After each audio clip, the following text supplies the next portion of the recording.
Hey, Lincoln, two-part question on Desmond Stevens.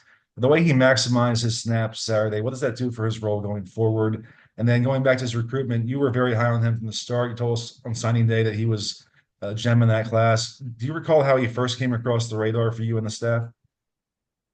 Yeah, no, good question. I honestly, I don't think that really anybody within the program was surprised with how he performed last Saturday. I mean, honestly, those are things that we've seen on the practice field, honestly, since he's gotten here, and it's certainly the mistakes and all that have gotten better. He's played cleaner, but he's always had a little bit of that just kind of feel to him that like the moment's not too big, kind of like he knows he belongs, and there's a kind of a subtle confidence with the guy that's been impressive. And so now I don't think anybody was surprised that he played the way he did, and I think certainly makes you look at that and say this guy's going to be able to handle more and more as we go along, and I think that's important. Obviously, we taken some hits at our linebacker depth, and I think now with him and obviously still having Easton and Mason, that's a good three-man group that you'll see a lot of. So I've been impressed with him.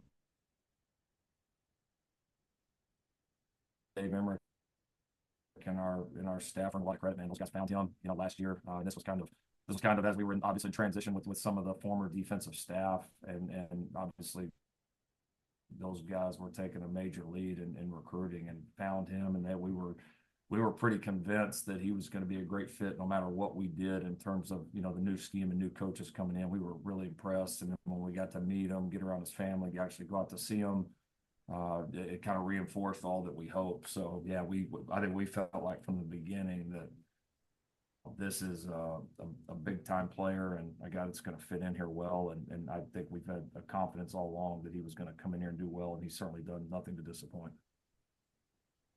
Thanks. Mhm. Jack? Hey, Lincoln, thanks for the time. What's impressed you most about Kamari Ramsey this year, and how has his play during the season maybe compared to your expectations for him in this program when he transferred in? Yeah, he's a really physical player. He plays really decisive. He's very instinctive. He can feel. He's got a great feel for like what the offense is trying to do and maybe what they're trying to exploit, and then how we want to attack it. And obviously, he and Coach Lynn are very much in sync now with their second year working together. So he's obviously been a high impact player for us. Has been able to do a lot of things really, really well. I had high expectations for him. Obviously, got to study him a lot before we played against him, and then obviously playing against him last year, and was super impressed. And I think he's certainly taken that next step as a player from what he did at UCLA. So I can't say enough about him. He's been an impact player. He's been a difference maker for us defensively. Continues to get better, but just he's certainly one of the core pieces, like like a little bit the glue of our defense in a lot of ways with all that he can do and the number of plays that the guy makes. Thank you. Luca? Yeah, Lincoln, you've talked in the past about, wanting to get California kids, wanting to keep those kids in recruiting, but at the same time making sure that you guys are getting, the right fit and kind of kids for this program. It seems like, in this cycle, you guys have kind of strayed away a little bit more from kind of the big powers in Southern California and gone a lot more towards Georgia, picked up a lot of, momentum in recruiting there. What's kind of been the overall philosophy and success that you guys are kind of finding in the South right now when it comes to recruiting? I think some of it, it's just been one of those years where we've had state lines that have been highly interested in us, and we've been highly interested in them, and it's just we've had a little bit of a run there where we've gotten some guys outside of our state. I would say like a conscious effort. It's just one of those things. We've got a lot of staff connections there. We had several guys that were really interested in SC, and just a few of those things came together. Some of them were, you get a couple of guys and they know each other, and then they come out here together, and there's kind of that comfort level. So I think that's led to it. And then I do think, you start to look ahead in the future years, and you can already see what we're doing in the 26 class and beyond. I mean, recruiting California is and will always be incredibly, incredibly important to us. And that is always priority number one. That's not going to change. And I've told you guys, my definition, our definition of recruiting California well is getting the right guys. And I'm excited for our staff to continue to build relationships inside the state, especially our defensive staff, because so many of those guys are obviously very new, and in a large sense, it was a complete start over there. But obviously, you see, the 26 class, we're off to a great start here on the West Coast, and that'll always be a big part of it. There ends up being a few more guys out of state, yeah, but that's definitely going to balance with years where we're very heavy in the state of California and in the West. And we always want to do a good job there. That will always be priority number one. Brian Karchi. Hey, Lincoln. Now that the defense is kind of forced to play some of the younger, more experienced guys, or inexperienced guys, sorry. I wonder just how difficult is that balance, just putting very talented guys out there without that experience versus kind of trusting them to take what they've learned and apply it. And also just with Danton, what is it about maybe his coaching style that lends itself to guys maybe, getting that or understanding things maybe a little bit more quickly in these circumstances? Yeah, for sure. One, we don't really have a choice right now, right? So it's these guys have been developing behind the scenes, like they're ready to come contribute, and so there's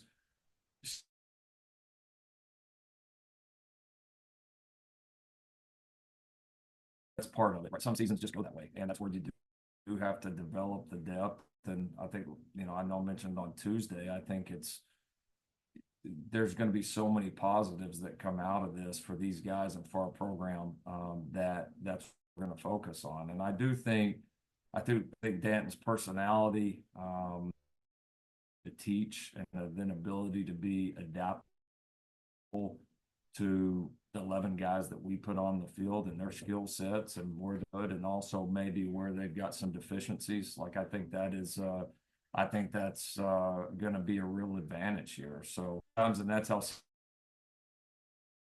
different than the 11 that you put out there, later on in the season. But you got to be able to look at who are the guys out there going to attack off.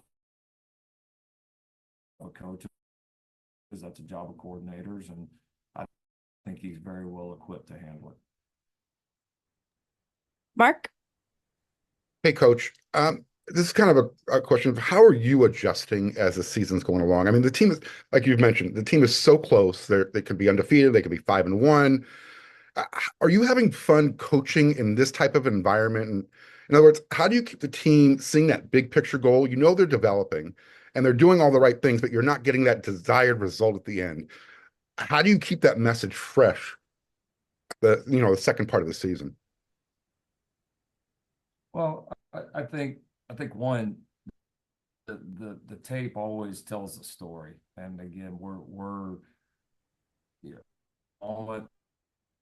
Yeah, I think that's the advantage of having been in a head coach at 2 blue blood schools. I'm kind of used to all of the sensationalized opinions on the outside, and all of the hype that goes around it, whether you win or whether you don't win. It's all as a head coach, that's all I've ever known. And so for me, it's about staying steady. It's if you lose a game, or if something within the program and there's a deficiency, if there's something that's not giving us a chance to win, then you obviously have to address it. And then sometimes, and this is part of our job and the decision making that we have at all levels of the program, which is if you feel like it is progressing and is giving us a chance to win, and we've got to continue to stay the course, then you got to have confidence and belief in what you're doing, and you got to keep pushing through. And that's I think that's some of it. And then I think even zooming in right now to this team I think there's a confidence in this team that we need to stay the course. We see the good that we've done. We believe in ourselves. We believe in what this team can do, what this team has done, and the opportunities that it has going forward. And so I've been very steady with our guys because I believe in them. I believe in this team. I know we have a good football team, and I believe we're going to show. Thank you. Shotgun. Hey, Laken, with the way the games have been called in conference play, do you start teaching to the officiating? And if so, what kind of adjustments are you trying to make? We definitely do. We show that like we agree with, like, hey, like this was called or this wasn't called. This is becoming a trend that it's not going to be called in our league. So like understand this, and this is how we would adapt. Now, we've had a handful that not just our opinions that the league has said we're impartial. Majority of those have been at the end of some of these games, and that's just some of the breaks that you have to live with year to year. And so we try to put those in those categories. There's some that have been how we wanted to, and you understand sometimes those are going to go your way, sometimes they're not. But there definitely has been an adjustment in a few of the areas, some of the contact down the field, both offensively and defensively. A few things at the line of scrimmage that I would say are definitely feel different in terms of the level of what gets a flag or not from our previous conference. And we've had to make some of those adjustments and try to educate our guys the best we can so that we can take advantage of it and make sure we're playing right up to that line. And then also understand what our opponents are going to be able to do and not do. We're gonna finish with these last hands. Luca?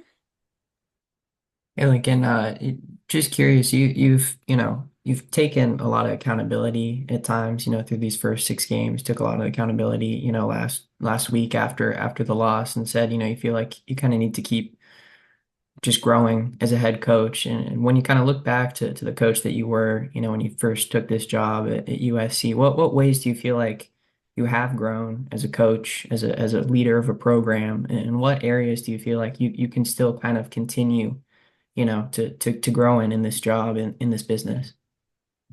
I think I've grown in a lot of areas. The more situations you're in, you learn about, I think, just the general situations, but maybe more just specifically to this job. This job is very different. It's one of the most unique jobs in college sports, and for mostly tremendous reasons, very positive reasons, but it is different. And having to adapt to that and trying to be the best coach that I can be, for USC and for USC football. It's certainly been a learning process. I mean, no doubt about it. But it's been a fun challenge. It's one that invigorates me, like it excites me. Like I love the challenge of it. I love the challenge of trying to build it back. I knew that there was going to be ups and downs and all that along the way, and that's, to me, part of the fun in it is you got to hang in there. You got to believe in what you're doing. You got to believe in what you're building, and I very much do here. I think, specifically, yeah. I mean, I think you're always evolving, right? I mean, you're evolving to a new program. You're evolving to new rules. We're now evolving to a new conference, and so yeah. I mean, I think. Coaching our coaches, educating our players, making sure that we're positioning this program the very best way that we can, and we'll continue to address anything that is holding us back. It's like a daily challenge, and so I think I've asked everybody else in the program to continue to get better. So I try to self-evaluate as much as I can. I lean on a few people on the outside to give me their evaluations of what I'm doing and where I can get better that have been very, very helpful. And I'm going to continue my path of growth just like I expect from every part of this program. Ryan Young? We haven't really asked you about the matchup much this week. What stands out to you about the challenges that Maryland presents on both sides of the ball? Well, they're a good football team. I think really well coached. I mean, you look at this coaching staff, a lot of these guys have coached together for a long time, some really highly accomplished guys that have really done a good job. I mean, Locks is a really great head coach. He's a tremendous offensive coach, has been forever. They're very creative. They do a great job running the ball and then building their offense kind of off of their run game and all the different things that they do. So very challenging there. Defensively, they return a lot of guys in the front seven, some really talented guys up front. And then you got the obvious challenges of going on the road and all that presents. So, another Big Ten game on the road, another good football team, another team that's coached extremely well by guys that have done it at the highest level. So a lot of challenges ahead for us this week. And we'll wrap it up with Ryan Carchi. Lincoln, I know we saw Lake fully dressed earlier this week heading into practice. Is his return imminent at this point? Is that something we could expect as early as this week? And, obviously he was, a leading receiver on this offense before he went out. How much do you feel like this passing attack has kind of missed him these last couple of games? We've missed him. I mean, there's no way to replace all the experience and playmaking ability, and just he does so many things for this offense. And I give Cade Eldridge and Walker Lyons credit. They've come in some big boy ball games and have played a lot of snaps, for two pretty inexperienced dudes. They've handled it well. But we experience and playmaking ability. So he's close. I don't know 100% that it'll be this week. I think it'll either be this week or next week, based on if he continues to progress and doesn't have any setbacks, which is honestly a little bit ahead of where we hoped it would be after he got hurt up at Michigan. So after that type of hit, you'd be thankful to get him back anytime this year. But with him, he's such a grinder that I don't think anybody's surprised. But it'd be a bonus to have him this week, but if we don't this week, I feel confident that we would have him the following. Awesome.